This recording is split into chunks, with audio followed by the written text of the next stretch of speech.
Hello YouTube, what's going on everybody? Wanted to go ahead and upload today. It's been a pretty interesting week. I just wanted to say how excited I am about all the things going on in my life right now. Man, where do I start? So I took the twins Sunday to church, and it's not a church that I've ever been to. I wanted to find a place close to home that I could take them, and so I just Googled, and I don't know how I found the church, to be honest with you. Online, next thing I know, I had directions. It was like 8 minutes away. It's called City on a Hill, Cincinnati, Ohio. The place was awesome. It was close, I knew that, it ended up being awesome. But I took the boys, or the twins at least, and I took them to the adult service. My plan was to teach them how to pray and let them see what a church service is actually like, because they've been to kids' church, I guess, with their mom on the bus, some bus that comes to pick them up or whatever, but you know, they haven't actually been to like a spirit-filled church, and I was hoping this was that. And we got there, and apparently, you know, this is a spirit-filled church, and they've only been in ministry for like 6.5 years. However, they've grown nationwide. They're the ones who started Hope Over Heroin, I've come to find out, and there's a lot more cool stuff going on with that church. So me and the boys went in, and you know, they wanted to sit right up front, and when I used to go to church, I sat up front. I feel like it's the best place to be, off to the side a little bit. And they started their worship service, and the kids were there with me, and that was communion that day, and it was good because I wanted to teach them to take communion, and I had taken communion at the house by myself about 2 or 3 weeks prior to that. But yeah, it was one of those Sundays, and we went there, and I felt the Spirit of God when they started the worship service. I really did. I thought about leaving. It was strong, and there's some things that God needed to do, and I knew God needed to do in my life, and I had been praying for years, you know, God, please. I fell away from God. I backslid about 7 years ago, and no matter how much I've prayed, no matter what I've done, I have not been able to get God's Spirit back. To be honest with you, I thought God turned his back on me. I really did. I thought God just turned his back on me. And maybe I was given over to a reprobate mind for a while. I was definitely that prodigal son, because God gave me everything. When I came to God, I had nothing but a $300 car, and my walk was pretty amazing with God. And it wasn't fake, because when I found God, I went to this church out in Independence, and the Spirit just overwhelmed me. I could barely make it to the altar. When I fell down, I felt something leave out the back of my body, and it was like all this weight I didn't know was there. When I got up, even the color looked different. Like, I didn't even cuss after that. Like, just so many things changed, and couldn't tell on the outside at first, but as soon as I got home, sorry, my cat's feeding. As soon as I got home, I got rid of all the bullcrap that was in my house, and I just started to walk with God. I ended up moving above my church in this apartment, being an inner city missionary for a couple of years, and I seen God do some miraculous things. I swear, I used to bring more people into my church than actually went to my church, and I wish they could have been able to stay. A lot of them weren't, and they left, but you know, I stayed at the church. Something told me to. My pastor, yes, he had a hard word, but he also is a great man of God, and he does love the Lord, and he was teaching me, and he did a lot for me, and you know, I just tried to give as much as I could to the church, and I put in a lot, and you know, when I met my kid's mom, things just kind of, I don't know, but I know I was celibate for 2 years and something, probably, just following God. Yeah, I dated girls and stuff, but I was celibate, and just waiting on my wife. And when I met Olivia, there was like some glow about her I saw, and I just fell madly in love, or lust, whatever you want to call it, with her, and I ended up having sex, and probably the first couple times, I guess she got pregnant. I hadn't known it yet, and I did go to my pastor and tell him what was happening, and we both agreed that breaking up with her probably would have been the best thing to do. However, when I called her to break up, before I could do that, she told me she was pregnant. Little did I know she was pregnant with twins, and I was just stuck at this crossroad where, you know, she wasn't comfortable at my church. She felt like people snubbed their nose at her, and I get it. They probably were. to an extent. Not as bad as she made it seem, but she didn't feel comfortable because she was pregnant by, the guy who's supposed to be a pastor at that church one day, and the inner city missionary, and the one who brought in all the people. I probably brought a lot of life into that church downtown. God in me did, not me.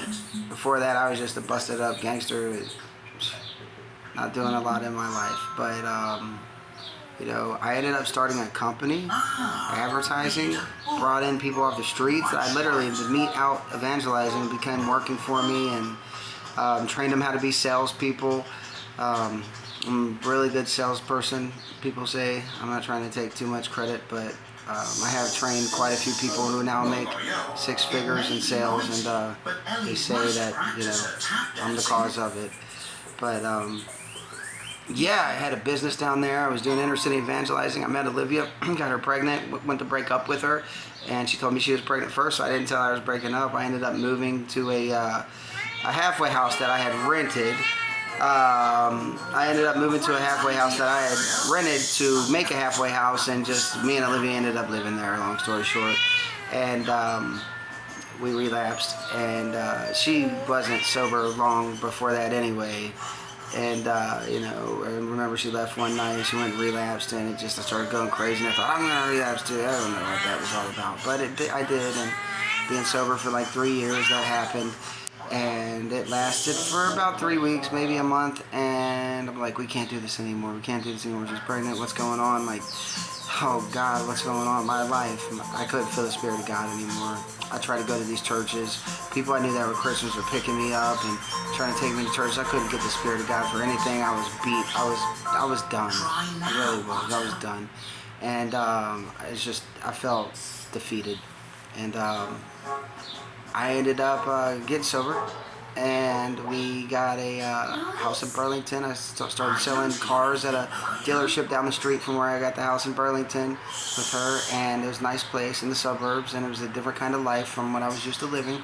And first month I made $10,000, able to have a good Christmas for the kids. Well, the kids weren't born yet, but able to have a good Christmas, get the furniture we needed, and I was making 10 grand a month, just selling cars. No customers up there yet, just me, just working hard. And I became really good at car sales at that point. I had sold cars before, but I hustled, so it was like a front. But when I really took it serious, I started, became a 6-figure salesperson immediately. And I did that for a long time. I worked at a few different dealerships, made a lot of money, ended up, raising my kids, trying to do the right thing, but no matter how hard I tried, no matter how many churches I went to, no matter how much I prayed, I was lost from the Spirit of God, and it took a toll on me. I ended up losing everything. Long story short, I lost it all, and lost my wife. She's with someone else, my fiance. She's trying to take my kids. Lost my beautiful home in Hebron, overlooking the river. Lost my 6-figure salary. This all happened right around COVID, right at COVID. But lost my Mercedes, lost my other SUV. It's broke down. It's been a ride. I went to California for a little while, for a few months. Olivia told me she was gonna move out there with us. I just had to get a stable, and on the way back here to visit, I got home, and what I thought was our home, well, she just was acting different, and something inside me and then I began to realize she had no plans on moving to California with my family, with us, once I did get there, and it was just a convenient way for her to get me out of here, and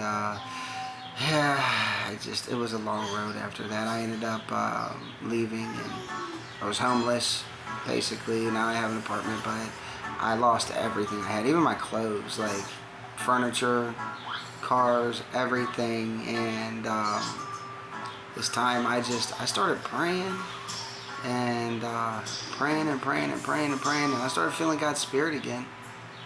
God started speaking to me. I started writing again. I started reading again, reading the Bible again. And I went into church last Sunday with the boys, like I was saying, just trying to give you a little backstory on me. That's nowhere near it. It's a super short version, but I've been through so much craziness. But Went to church. I was wanting to teach the boys how to pray. I just felt guilty that I hadn't taught them anything that I knew about God, and I just always felt like they were going to be great men of God, or supposed to be. Their names were Jeremiah and Isaiah, and my other son's name is Josiah, but I had Jeremiah and Isaiah with me that day. And God started speaking to me, even during the worship service. I started feeling the Spirit like I did that first day in church when I got saved. And God started speaking to me when the pastor got up. The things he was saying was things that, it was like he was talking to me. And when the altar call came, like, I went up to the altar with the boys and to be prayed for, and little did I know, the pastor, God already gave a word to speak to me, to prophesy over me. And he walked over to me and said, "Put your hands up," and I did, and he began to put his hand on me, I believe, on my head, but he started prophesying to me, calling me the exact same thing that my old pastor calls me, the prodigal son, and he began to give a prophecy about me, about how I had fell away from God. He couldn't have known that. I've never been there, never met that man, never spoke to that man or anyone else in that church, but how I had already fell away from God.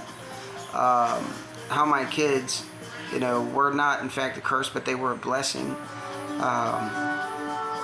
He said a lot of things that was very personal to me that he couldn't have known. And you could tell it was God speaking through him, because even after he was finished, he said, and it's true, and every word of it's true, and I've never met you before. And I just felt the Spirit of God just flow into me, and I got on my knees and at the altar, and the boys did too, and we just prayed, and God let a lot of things out of me that day. Let a lot of things out of me, and he showed me, and he put his Spirit back into me, though. And it's probably definitely the second most spiritual experience I've ever had in my life. And if you've ever had a very strong spiritual experience, then you know what I'm talking about. Everything starts to change after that, and it has. This week has been amazing. Just the other day, my daughters that live in New York just popped in, and I got to see them. It was so great.